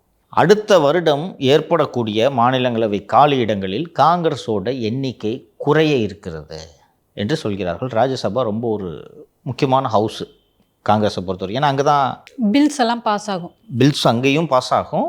அங்கே வந்து இவங்களோட ஸ்ட்ரென்த் அதிகன்றதுனால மக்களவையை முடக்கிறத விட மாநிலங்களவை முடக்கிறது எளிது. அங்கே இவங்க டாமினேஷன் அதிகம் இருக்குது. அதன் காரணமாக இப்போ இந்த நம்பர்ஸ் குறையுதுன்ட்டு இன்றைக்கி எக்ஸ்பிரஸில் நியூஸ் வந்திருக்கு. ஸோ இதோட நீட்சியாக என்ன பார்க்கணுன்னா, அப்போ காங்கிரஸு மாநிலங்களவையில் உறுப்பினர்களை கூட்டுவதற்கான வேலைகளில் ஈடுபடும். ரைட்டா? இப்போ இந்த இருக்கிற கூட்டணியில் ஒரு 25 சீட்டு கொடுத்தாங்கன்னா அதே போல் ஒரு 18 எம்எல்ஏக்கள் கிடைத்தால் கூட, அல்லது 20 எம்எல்ஏக்கள் கிடைக்கிறார்கள் என்று வைத்துக்கொண்டால் கூட, 20 எம்எல்ஏ வச்சுருக்கோம், எங்களுக்கு ஒரு மாநிலங்களவை உறுப்பினர் கொடுங்கள் என்று திமுகவிடம் கேட்க முடியுமா? இன்னொன்று, திமுக அவங்க ஜெயிச்சது போக இருக்கக்கூடிய ஒரு 10-15 எம்எல்ஏஸ் 15 எம்எல்ஏ அவங்களுக்கு எக்ஸ்ட்ரா இருக்காங்கன்னு வச்சுங்க. காங்கிரஸோட 20 எம்எல்ஏவும் இந்த 15 எம்எல்ஏவும் சேர்த்து ஒரு எம்பியை தேய்த்திட முடியும். இப்படி ஸ்பேராக இருக்கிற வாக்குகளை கட்சிகள், இதர கட்சிகள், நட்பு தோழமை சக்திகளுக்கு உதவுறது காலங்காலமாக இருக்கக்கூடிய வழக்கம். அதுபோல் ஒரு 20 எம்எல்ஏ ஜெயிச்சிட்டாங்க 26லன்னு வச்சுக்கிட்டாலும் ஒரு எம்பி கிடைக்குமா? 6 வருஷம் டென்யூரா? 29 தாண்டி அந்த எம்பி இருப்பாரா? அது முக்கியமாக இங்கே எம்எல்ஏ சீட்டு ஜெயிக்கிறது முக்கியமாக? இன்னொன்று, திமுகலையாவது ஒரு உத்தரவாதம் இருக்குது ஜெயிக்கிறதுக்கு. தாவேக்கு போனால் ஜெயிக்கிறதுக்கு உத்தரவாதம் இருக்கா? மாநிலங்களவை உறுப்பினர் கிடைக்குமா? தாவேக்காவால் கொடுக்க முடியுமா? ஸோ அப்போ வந்து அவங்க திமுகவோட கூட்டணியை முறிச்சுக்கிட்டு வரணும் அப்படின்னா இதெல்லாமே அவங்க கன்சிடர் பண்ணுவாங்க என்ன சார்? என்ன வேண்டாமாம்மா, நேஷ்னல் பார்ட்டிமா அது. யோசிப்பாங்களா மாட்டாங்களா சொல்லுங்கள்? பீகார் தேர்தல் எதிரொலி மாநிலங்களவையில் குறையும் காங்கிரஸ் எண்ணிக்கைன்னு இன்றைக்கி நியூஸ் வந்திருக்கே, அது அவங்க யோசிக்க மாட்டாங்களா? இப்போ அபிஷேக் மனு சிங்வி, மல்லிகார்ஜுன கார்கே இவர்களுக்கெல்லாம் டென்யூர் முடியுது. கார்கே கர்நாடகக்காரர் அங்கே ஆட்சியில் இருக்காங்க, ஜெயிச்சிருவாங்க. சிங்வியே நார்த்தில் ஜெயிக்க முடியாமல் தெலுங்கானா கோட்டாவில் ஜெயிச்சார் அவர். தெலுங்கானா எம்எல்ஏக்கள் அவரை தேர்ந்தெடுத்தார்கள். தெலுங்கானாவில் அங்கே ஆட்சி இருக்குது. போன வாட்டி கொடுத்தாங்க, ரேவந்த் ரெட்டி சும்மாவே முறுக்கின்னு இருக்கிறார். இந்த வாட்டி இன்னும் யார் வந்து இங்கே எம்பியாக சொல்ல முடியாது போயான்றவர். அவர் கேஸு இருந்துச்சுன்னா சிங்வி தயவு வேணும், இல்லைனா எனக்கு எம்எல்ஏ கேஸ் இல்லை, நீங்கள் பார்த்துக்குங்க அப்படின்றவாங்க. ஸோ அந்த இப்போது சிங்விக்கு பதவி போகுதுன்னு வச்சுக்கோங்க, அவரோட மனசு பூரா நம்ம திருப்பி செலக்ட் ஆகணுன்ற எண்ணம் அவருடைய மனதில் இருக்கும் இல்லையா? ஸோ இது எல்லாத்தையும் ஒரு நேஷ்னல் பார்ட்டி கேல்குலேட் பண்ணுவாங்களா பண்ண மாட்டாங்களா? அதான் நேற்று சொன்னேன், நம்ம தமிழ்நாட்டில் இருக்கிறதுனால நமக்கு இது பெருசு. தாவேக்கா காங்கிரஸ் கூட்டணி நமக்கு பேசுறதுக்கு சுவையாக இருக்குது. நம்ம தமிழ்நாடு அளவில் நம்மளோட சிந்தனை இருக்கும். டெல்லி எப்படி பார்க்கும் இதை? தாவேக்கா கூட்டணி வைக்காவிட்டால் கேரளாவில் தோற்று விடுவோம் என்ற சூழல் இருந்தால் காங்கிரஸ் கன்சிடர் பண்ணும். ஏன்னா ஆட்சிக்கு வரக்கூடிய மாநிலம், அங்கே ஜெயிக்க போகிறாங்க. இப்போ எலெக்ஷன் நடந்தால் அவங்க தான் வெற்றி. CPM unpopular, Pinarayi very unpopular, ஊழல் குற்றச்சாட்டு இருக்குது, சங்கின்னு வேறு சொல்கிறாங்க. அவரை பிஎம்சிக்கு கையெழுத்து போட்டாங்களாம் சத்தம் போடாமல், சரியா? அதனால் அங்கே ஜெயிச்சிடலாம். That is with Vijay or without Vijay, they don't mind. இன்னொன்று, அப்படியே ஒரு வேளை கூட்டணி வச்சா விஜய் கேரளாவுக்கு போய் பிரச்சாரம் பண்ணிட்டு வரேன். நீங்கள் பிரச்சாரம் சொன்னோடனே இன்னைக்கு தினத்தந்தியில் வேறு ஒரு செய்தி வந்திருக்கு. சேலத்துலேருந்து மறுபடியும் பிரச்சாரத்தை தொடங்க இருக்காரா. கரூர் நாமக்கல்லாம் முடிச்சாச்சு, சரி சேலம் இருக்குது, அப்படியே முடிச்சிடலாம் அப்படின்னு சொல்லி. டேட்டுப்பா விரைவில் அது நான் கூட தான் சொல்லுவேன். விரைவில் திருநெல்வேலியில் பிரச்சாரம் செய்கிறார். மறுத்து சொல்லு பார்ப்போம். நீ தான் தலைமையில் தான் அந்த சேலம் நிர்வாகிகிட்ட கேட்டிருக்காங்களாம் செய்தியாளர்கள். இப்போ கேட்டதுக்கு சொல்லியிருக்காங்களாம், விரைவில் மேலேருந்து உத்தரவு வந்தோடனே ஏற்பாடுகள் நடந்தோடனே பிரச்சாரத்துக்கு வந்துடுவார். விஜய் விரைவில் செங்கல்பட்டு மாவட்டத்தில் பிரச்சாரம் செய்ய இருக்கிறார். நான் சொல்கிற இந்த செய்தி தப்புன்னு சொல்லு. இன்னும் எஸ்ஓபியே ஃபார்ம் பண்ணலையே சார். விரைவில்னு தானே சொல்கிறேன். எப்போ அந்த விரைவில், அதான் அதுக்கு மீனிங், புரியுதா? ஆரம்பிக்கிட்டோம், அப்புறம் பார்த்துக்கலாம். இன்னும் எஸ்ஓபி போடல, இவங்க பிரச்சாரம் ரோட்டில், இவங்களுக்காக தான் எஸ்ஓபியே. இவங்க பஞ்சாயத்தில் தானே எஸ்ஓபியே வந்துச்சு, ஓகேவா? நேரடியாக போய் மைதானத்தில் கூட்டம் போடுற ஐடியா இவங்களுக்கு இல்லை. கரெக்டாக? இந்த ஹெலிகாப்டர்லாம் செல்லாதுன்ட்டாங்க. சொன்னேன் நான் அன்றைக்கி, ஜானுக்கு ஹெலிகாப்டர் பிடிக்காது, அதனால் ஹெலிகாப்டரில் பிரச்சாரமே இல்லைன்னு முடிவெடுத்தாச்சு. இருந்த பணத்தையும் அங்கே 41 பேர் கொடுத்தாச்சு. அது மாமனாட்டை வாங்கிப்பார், அது ஒன்றும் பிரச்சனை இல்லை. பேசாமல் விஜய் மாமனாட்டை இல்லை, தெரியும். அது வாங்கிக்கலாம், பிரச்சனை இல்லை, ஹெலிகாப்டர் வாடகை எடுத்துக்கலாம். ரைட்டா? அப்போ போய் ஒரு கிரவுண்டில் பிரச்சாரம் பண்ணுற ஐடியா இல்லை. ரைட்டா ஆச்சா? ரோட்டில் தான் பிரச்சாரம் போக போகிறாங்க. ஓகே, அந்த ரோட் ஷோ தான் போகவே கூடாதுன்னு நீதிமன்றத்தில் தமிழக அரசு உறுதிமொழி அளித்திருக்கிறது. நீதிமன்றத்தில் உறுதிமொழி அளித்ததன் காரணத்தால் எந்த கட்சிக்கும் இப்போ அனுமதி இல்லை. அனுமதி இருந்தாலே கிளம்ப மாட்டாங்க. அனுமதி இல்லாதப்போ கிளம்பிடுவார் அவர். ஃபஸ்ட்டு இந்த வாக்காளர் திருத்தத்துக்கு அடுத்த வீடியோ போடுறதை பற்றி யோசிக்கிறாங்கன்னு சொல்லி அந்த செய்தியை நம்புகிறேன் நான். வாக்காளர் திருத்தத்துக்கு புது ஆப்லாம் இன்ட்ரடியூஸ் பண்ணியிருக்காங்க தெரியுமா? யார் விடுபட்டு போயிடக்கூடாதுன்றக்காக அவங்க ரெக்வஸ்ட் கொடுத்தாங்கன்னா அவங்களே ஃபில் பண்ணி தர மாதிரி நினைக்கிறேன். நல்ல விஷயம், அதெல்லாம் பண்ணுங்க. அதெல்லாம் ஆன்சிலரி. மெயின் எங்கே? மெயின் பிரச்சாரம். இந்த ஏடிஎம்கெலாம் ஆரம்பிக்க போகிறாங்க அடுத்த மாதம். இது முடிஞ்சிருச்சு. இது விடுபட்டு போன தொகுதிகள் இருக்குல்ல, ஆரம்பிக்க போகிறாங்க. ஆரம்பிச்சுட்டு ஜனவரிலேருந்து மண்டல மாநாடு. அதுக்குள்ளே கூட்டணி ஃபைனலைஸ் பண்ணணும். அந்த பிரச்சாரம் முடிஞ்சு மண்டல மாநாடு தொடங்குறதுக்கு முன்னாடி அலையன்ஸ் ஃபைனலைஸ் பண்ணுன்றது தான் அவங்க ஐடியாவும் டெல்லி ஐடியாவும். அவங்க அந்த வேலையை பார்த்துட்ருக்காங்க. நீங்கள் சாருக்கு ஆப் ரெடி பண்ணுறீங்க இல்லையா? அதை எலெக்ஷன் கமிஷன் பார்த்துக்குங்கய்யா, உங்கள் வேலையை பாருங்கய்யா. விரைவில் சேலத்தில் பிரச்சாரமா? விரைவில் பண்ணுவார் சேலத்தில். எப்போ? விரைவில் எஸ்ஓபி வந்தால் பிரச்சாரம். பொறுமை பண்ணாங்க, அவசரம் இல்லை.